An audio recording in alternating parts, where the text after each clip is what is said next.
我的天哪，用水做的水晶辣椒，你们见过吗？只需加点颜料，在水里晃动一下，就会得到 QQ 弹弹的水晶辣椒。这也太好玩了吧！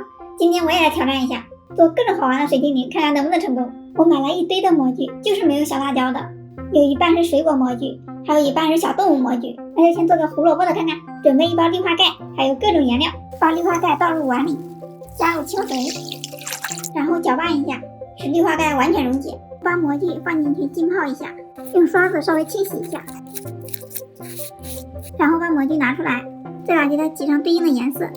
其实这个颜料里面是海藻酸钠，再给它放到氯化钙溶液中，轻轻的摇晃一下。哇，它需要浸泡3分钟左右。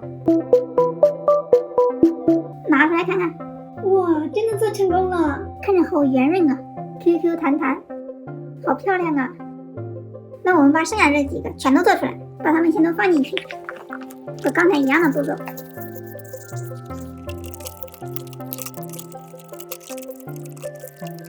先来一个梅花，可以来一个各种颜色的梅花，再来一个大象，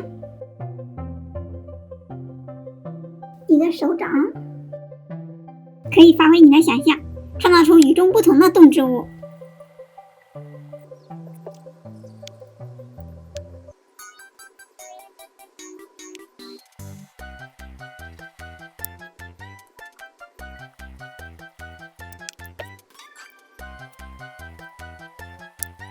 全部做好之后，放到氯化钙溶液中，摇晃一下就成型了。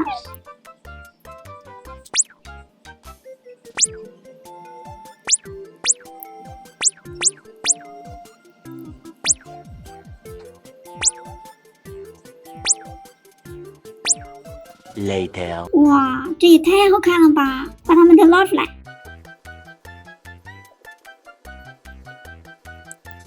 一个个圆嘟嘟的，漂亮。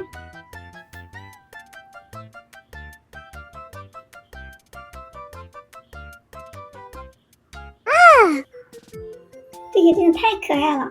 下面就把它们全部都捏了，给大家解压。那就先来这个胡萝卜的。从这漏了。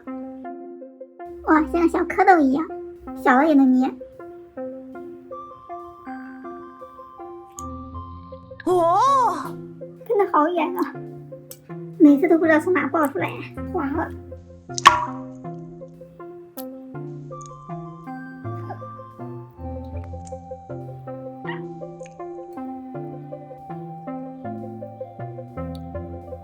Nice， 这个捏爆的瞬间真的太解压了，而且特别有意思。你永远不知道下一秒它会从哪个地方爆出来。